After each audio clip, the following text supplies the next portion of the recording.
어렵고 힘들더라도 안방을 지키자. 사람을 찾아보지 않고 저는 인만 봤습니다. 그런데 저하고 아주 반대인 사람을 만났었어요. 그 사람은 돈 이런 건 전혀 관심이 없고 이슈 뭐 이런 게 아니라 사람을 만납니다.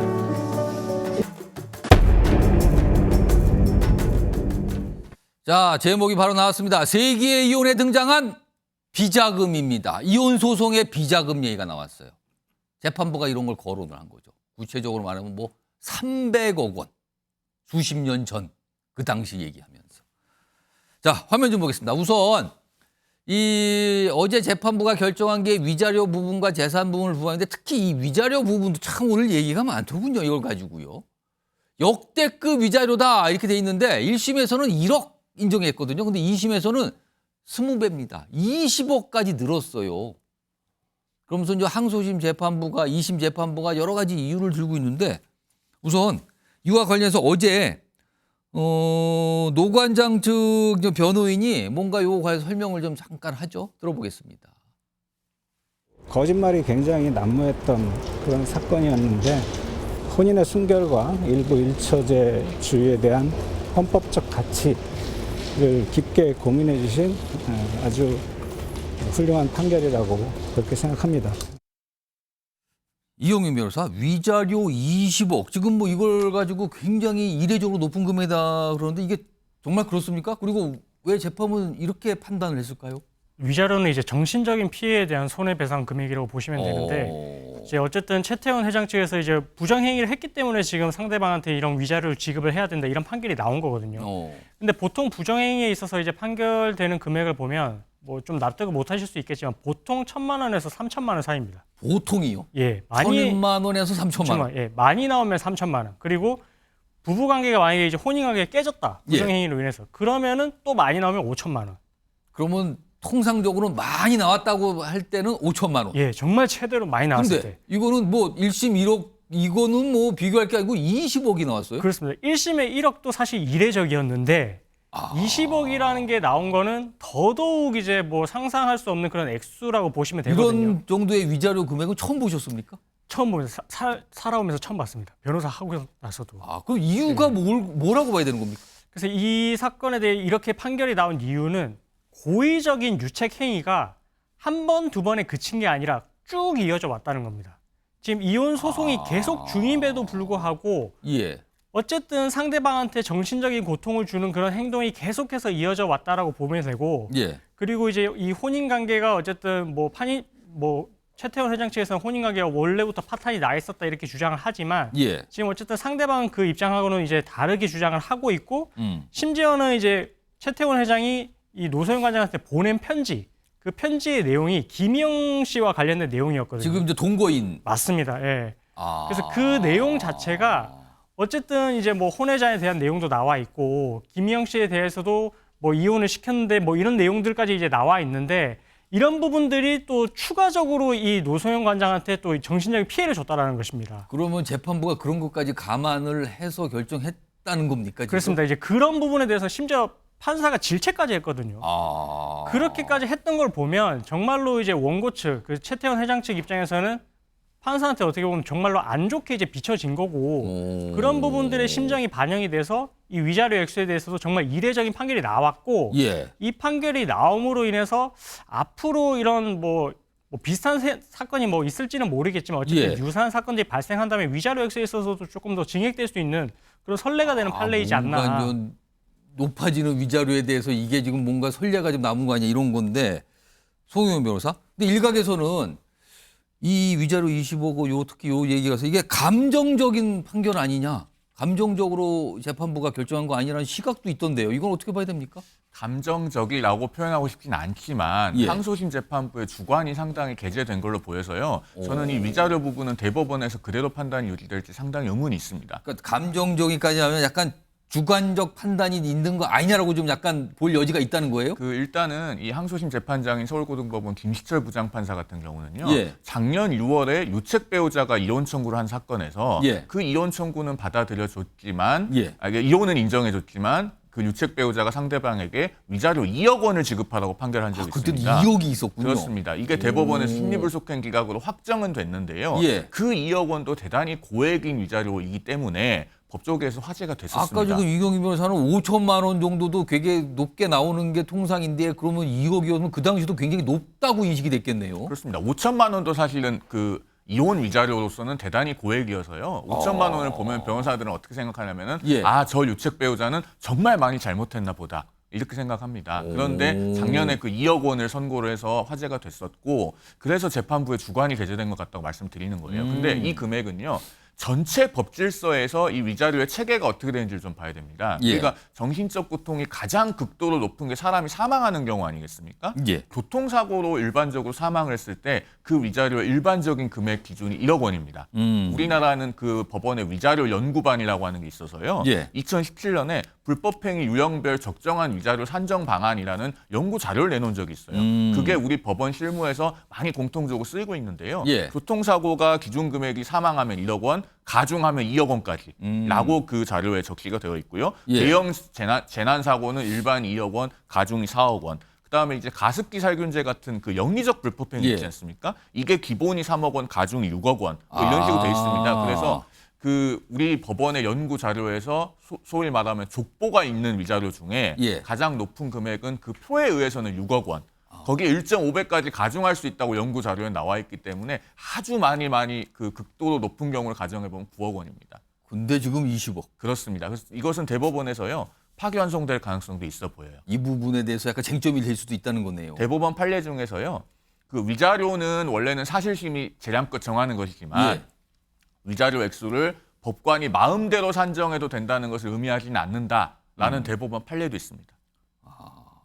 그러면은 지금 2심 재판부는 아까 약간 주관이 뭘 보고 이렇게 결정을 한 걸로 그러니까 이게 그 최태원 회장의 어떤 불법 행위의 비난 가능성은 굉장히 높다고 본 것 같아요. 그러니까 단순히 혼인 파탄을 초래하는 데만 그친 정도가 아니라 예. 그 이제 김희영 씨라고 하는 동거인을 예. 사실상의 어떤 배우자처럼 취급을 하면서 그 혼외자료 있지 않습니까? 그리고 공식석상에 마치 배우자처럼 데리고 다니고 그리고 내가 이 사람을 선택했노라고 이제 노소영 관장에게 편지도 보내서 굉장히 정신적인 고통을 가하고 그런 것까지 다 봤어요. 여기에만 그치지 않고 그 김희영 씨에게 사용한 그 최태원 회장의 재산이 219억 원이나 된다고 재판부가 판시를 했어요. 그렇게 또 그걸 본 거예요, 재판부. 그 금액을 구체적으로 심리를 했습니다, 재판부가. 이런 모든 사정을 종합해서 위자료가 20억 원이라고 판단한 것인데 다만 이런 정신적 고통이 그러면은 예. 사람이 죽었을 때보다 더 크냐? 예. 이게 이제 우리 법조계에서는 관심사입니다. 이게 또 법적으로 따져서 쟁점이 될 수 있는 부분을 좀 설명해 주셨는데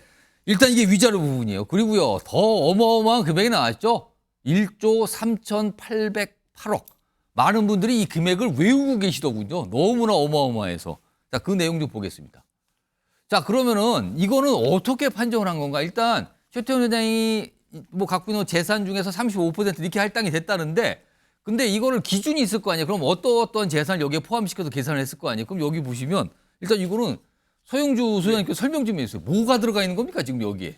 일단 보면은 SK 주식 계열사 주식인데요. 이제 결국에는 이 최태원 회장 지분 구조가 최태원 회장 SK 주식회사 이런 식으로 해서 계열사로 이렇게 이제 예. 소유가 됩니다. 그다음에 최태원 회장 퇴직금 당연히 이 판결문을 보면 예. 전체적으로 재산 모든 부분들이 결국에는 회사에서 나가는 퇴직금이잖아요. 그다음에 그 최태원 그 시어머니 그러니까 노소영 씨의 예. 입장에서는 그 시어머니. 시어머니에게 예. 받은 그 미술품까지 다 모든 거를 했을 때 결국에는 그러니까 SK그룹에서 최태원 회장에게 들어갈 수 있는 모든 재산에 대해서 노소영 씨가 모든 어떤 지분, 재산 분할에 대한 어떤 권리를 갖고 대상으로 있다고. 그걸 삼아달라. 근데 재판부가 거의 다 인정을 한 거네요. 다 인정한 걸로 생각이 되고요. 지금 보면 최태원 회장이 이번 이 판결에서 재산 분할 과정들을 보면 예. 국민들이 이렇게 생각할 것 같아요. 법조인 시각도 여러 개 보겠지만 예. 이 모든 SK그룹이 여기까지 오는 과정에서 노소영 씨 집안의 어떤 그 내조가 없이는 기여 한 바. 기여 한 바가 없이는 여기까지 오지 않았다고 생각할 만큼 재판부가 세세하게 재산 분할에 대한 목록들을 다 챙겨서 노소영 씨에게 유리한 어떤 재산 분할 판결한 것 같습니다. 그러니까 재산 분할 대상에 1심에서 빠졌던 SK 주식도 지금 들어갔거든요. 그래서 이게 어마어마한 금액이 된 건데 송영우 변호사 특히 재산 분할 대상에요.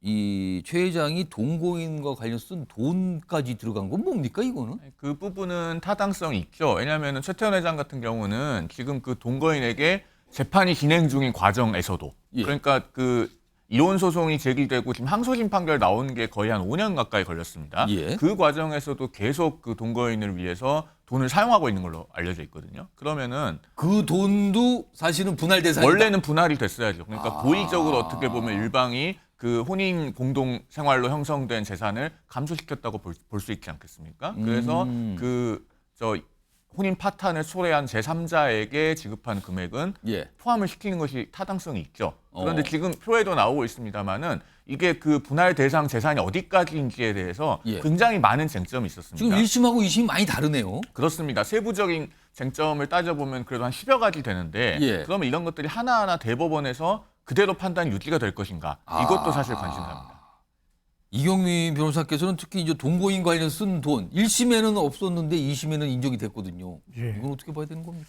아무래도 이제 보통의 이렇게 소비를 하는 거는 생활비로 이제 썼다라고 추정을 해주는데 예. 동거인에게 쓴 돈까지는 이건 생활비로는 좀 보기 어렵고 이거는 정말로 이제 어쨌든 계속해서 이제 이 혼인 관계가 파탄이 된 부분에 대해서 이제 뭔가 부정행위를 통해서 이렇게 사용이 된 거다, 제3자에게 사용이 된 거다 이렇게밖에 볼 수가 없어가지고 예. 재판부 입장에서는 이 부분에 대해서도 존재하는 걸로 추정을 해서 이제 재산분할 대상으로 넣고 이제 분할을 한 거 아닌가 이렇게 생각합니다. 이혼 소송에서 이런 사례들이 있습니까?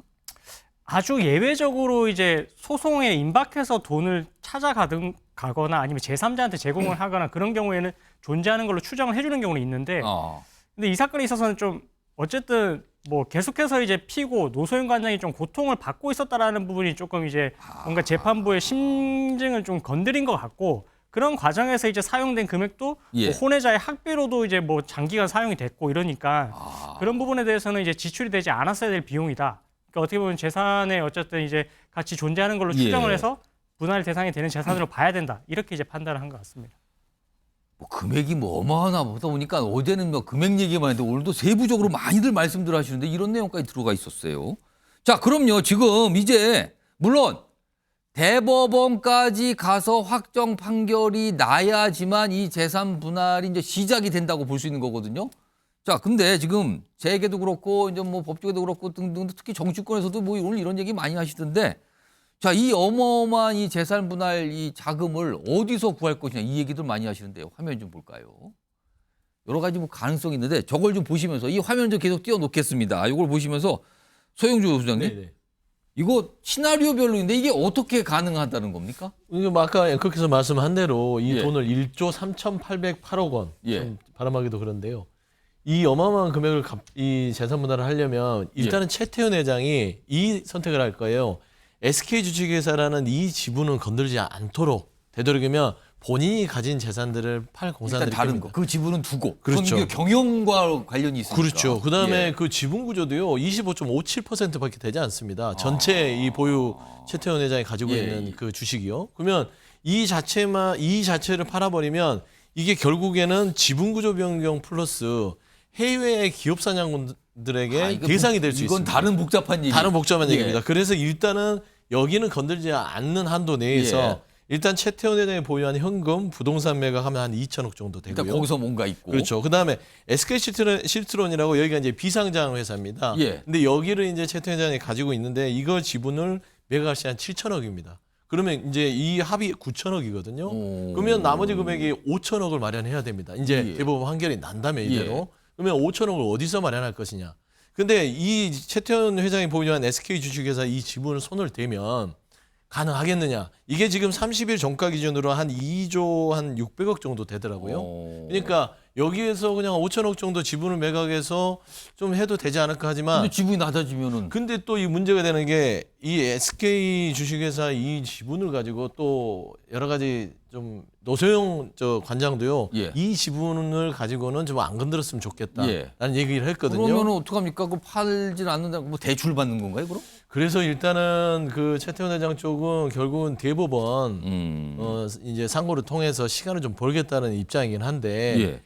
5천억을 생각해 보면 어마어마한 돈이잖아요. 예. 그러니까 저는 지분 매각 이외에는 솔직히 방법이 없을 것 같아요. 아니면 담보대출 주식을 근데 담보대출 담보로 자체도 좀 어느 정도 예. 이 그대로 순수하게 갖고 있는 게 아니라 이 주식에 대한 담보대출이 일정 부분 또 이루어져 있다고 합니다. 그러다 보니까 이 돈을 전체를 다 마련하기에도 이미 SK 주식을 가지고 담보대출이 예. 이루어진 상황에서 이게 참 그 곤란한 상황이라고 다 판단하는데 최태원 회장 결국에는 개인의 일 때문에 SK 그룹 전체의 지분 구조, 그다음에 한국의 어떤 기업의 기업 사냥권이 들어와서 SK를 약간 흔들면 비상 상황인 거죠. 비상 상황인 것이죠. 예. 저는 이런 부분에 있어서는 좀 일단 대법원 상고에 지금 희망을 걸고 있지 않을까 지금 생각을 할 수밖에 없습니다.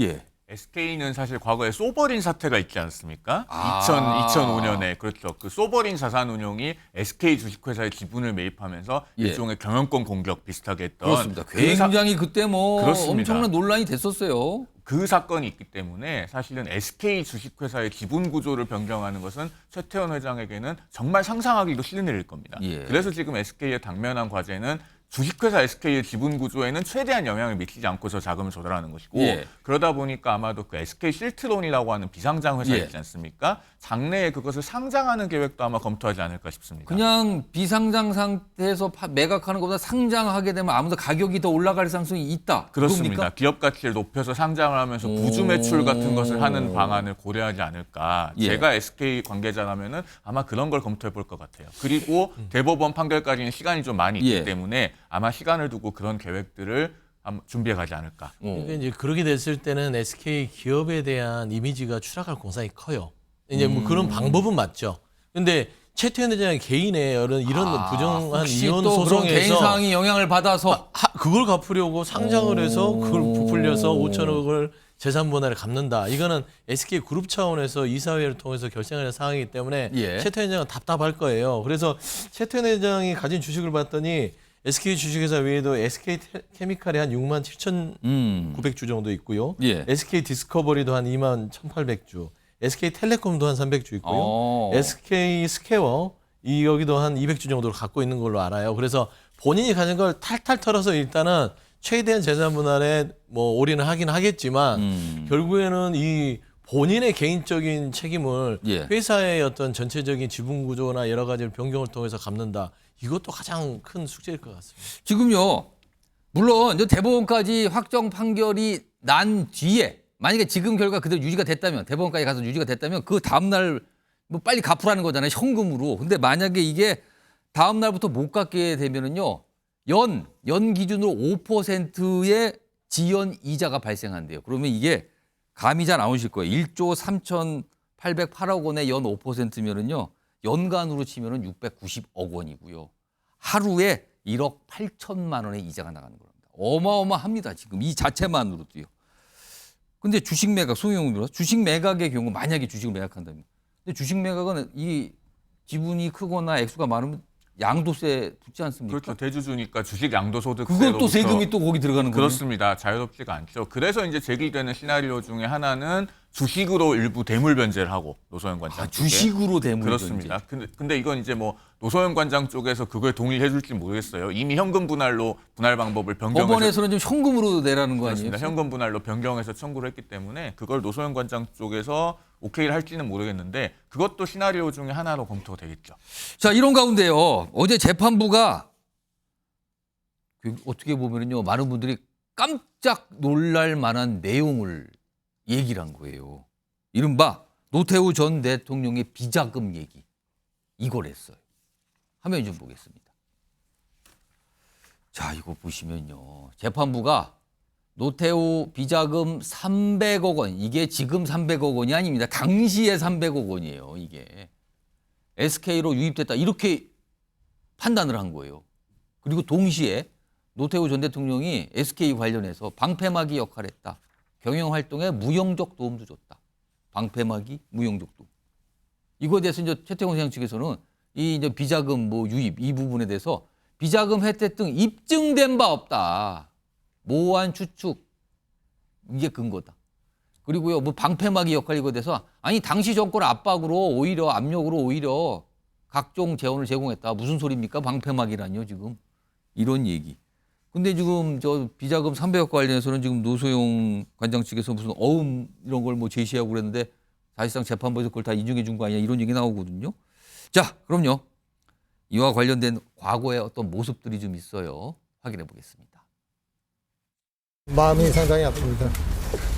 오랫동안 고생을 하셨는데 이제는 아무쪼록 부디 명면을 잘 하실 수 있었으면 하는 바람입니다. 유족분들께 특별히 전하실 말씀 있으실까요? 위로의 말을 제가 전했습니다.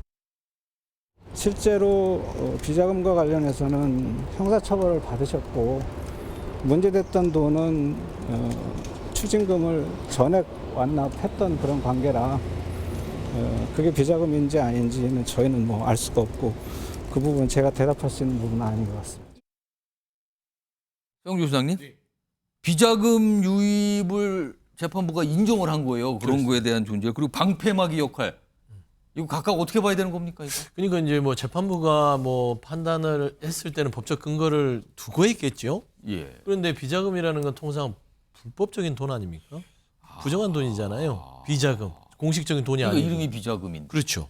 근데 이제 그런 비자금을 통해서 기업에 들어갔다라는 것이고 이제 노소영 씨 측에서는 그러니까 본인의 어머니의 김옥순 여사의 자필 메모 이런 이런 부분들을 제시하면서 구체적으로 이게 비자금이다라고 하는데 그게 비자금인지 아니면 대여금인지 모르겠고요. 물론 저 재판부가 이 비자금의 출처에 대해서까지 뭐 보거나 판단한 건 아니에요. 네, 그러니까 예. 확실하게 그 출처를 끝까지 파서 이 돈이 어떤 경로로 해서 갔는지에 대해서는 확정적이지는 않습니다. 근데 다만 이제 재판부의 판결을 존중한다는 의미에서는 뭐 분명히 최태원 회장 측에서 얘기하는 그러니까 이 돈은 근거가 없는 돈이라는 것들 그리고 그동안의 재원 마련들은 그 선친 최정현 회장을 통해서 여러 가지 주식 매입에 투입이 됐다는 거. 근데 그게 입증이 안 됐다고 하더라고요. 그래서 저는 그런 부분에서 재판부가 노소영 씨 측 손을 들어줬다고 하지만 좀 정치적인 측면에서 봤을 때 정경유착 5060 때 아주 만연은 했죠. 그리고 이런 걸로 재판을 통해서 드러났고요. 근데 통상적으로 최태원 회장 측 말이 맞는 부분도 있는 건 정경유착이란 건 정치하는 쪽에서 경제인들한테 돈을 주는 게 아닙니다. 말씀한 대로 우리 역사가 얘기했듯이 그러네요. 방향이 좀 정치하는 사람들이 기업인들을 누르고 압력을 행사해서 돈을 방향이 거꾸로 가야 좀 되는 속된 말로 건데. 뜯어갔던 그게 정경유착입니다. 근데 이거는 뭡니까? 그러니까 돈을 주고 권력을 받았던 게 정경유착인데 지금 재판부가 판결하는 결론은 이게 정치권에서 돈을 주고 그다음에 권력을 경제계에서 누렸다는 거예요. 그래서 저는 이런 부분들은 뭐 이 이혼 소송과는 상관이 없겠지만 저는 이 정경유착 부분들을 왜 재판부가 그냥 상식적이지 않은 범위에서 판단했을까? 나는 좀 저는 개인적인 좀 아쉬움이 있습니다. 자, 이영희 변호사. 일단 이제 대법원으로 이제 상고 의사가 나왔으니까 대법원은 갈 거예요, 지금요. 그러면은 근데 지금 2심 재판에서 나온 게 아까 이제 비자금이 뭐 300억 원 얘기도 있고 그게 유입이 된 걸로 인정했다는 부분과 뭐 무용적 역할, 방패막 역할인데 근데 이거 가만히 보면은요. 그 역할과 그 자금의 유입에서 그 주체는 노소영 관장의 아버지인 노태우 전 대통령이잖아요. 네. 근데 노태우 전 대통령의 어떤 행동이잖아요, 과거에. 근데 그거는 재판부가 인정을 해서. 근데 그게 딸의 기여, 딸인 노소영 관장의 재산 증식 기여와 연결을 시킨 거잖아요, 지금요. 이건 어떻게 봐야 되는 겁니까? 사실 이거는 좀 SK 그룹이 이렇게 성장하는 데 있어서 조금 특수성이 반영이 됐다라고 볼 수밖에 없는 것 같고요. 이 뭐 약간 뭐 정치적인 의미도 좀 있고 이제 뭐 어쨌든 모든 것을 이제 판사의 심정을 알 수는 없기 때문에 추측을 해보자면 이 SK가 성장을 했고 이 재산 분할 대상이 되는 지금 재산에 있어서는 SK 주식회사의 어쨌든 주식이 정말로 이제 그 덩어리가 큰데 그러면 여기에 있어서는 어쨌든 노태우 전 대통령의 그런 기여가 없었다면 이렇게 이제 재산이 뭐 불어날 수 없었던 그런 이제 환경이었고 그렇다면 이 부분에 있어서는 결국은 이제 지금 노소영 관장한테도 어느 정도 이제 영향을 줄 수밖에 없다. 이 재산이 이렇게까지 늘어난 데 있어서는 서로 이제 뭐 노태우 전 대통령의 기여를 빼고 생각을 할 수는 없기 때문에 재산 분할을 할 때 있어서도 어쨌든 뭐 노소영 관장이 이런 행동을 한 것은 아니지만 부친의 그런 행동이 이런 재산 분할에 적극적으로 이제 기여를 했던 부분까지 참작을 해서 재산 분할 대상을 본 것이 아닌가. 일종의 뭐 기여 행동의 상속입니까? 뭐라고 봐야 되는 겁니까? 이 관계는 그러면. 근데 보통의 일반적인 이혼 사건과는 조금 좀 다른 부분이 있긴 합니다. 이렇게는 이제 뭐 부모님으로부터 받은 재산 같은 경우에는 원칙적으로 이제 빼고 이제 재산 분할 대상으로 삼기는 하는데 예. 근데 받았던 재산도 이제 오랜 기간 동안 그 증식이나 형성에 유지 기여를 했으면 또 그 부분도 재산 분할 대상으로